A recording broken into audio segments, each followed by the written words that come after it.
If you're looking to do something different, if you're looking to do something difficult, if you're looking to do something you have never done before, take a walk with me.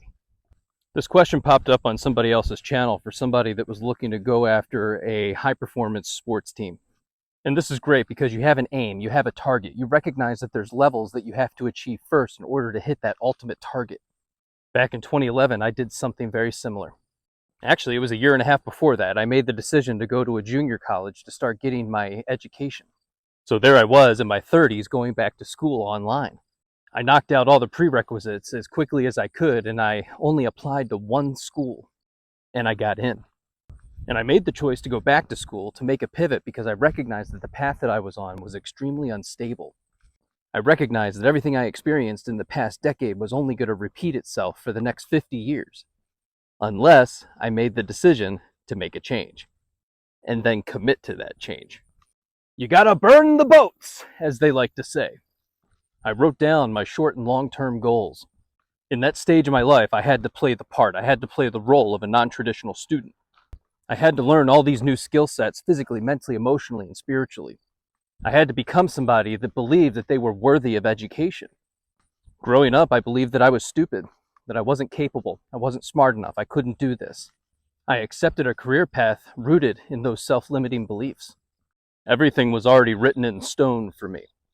You will never be more than who you are today. As time went on, as I was getting my schooling, I started to recognize that I had to rewire my brain with new language. I started collecting evidence that supported how capable I actually was. I had to take 3 math classes and get a tutor just to get to the math that counted towards my degree. Ultimately, I was awarded a small scholarship. I was encouraged to apply by all my teachers, and my initial response was, just give it to the young people. I messed up. I didn't do things the right way. I don't deserve this. It was one that was only available to the criminal justice department. So I applied. I shared my story, and I got it. And I actually get emotional thinking about it now.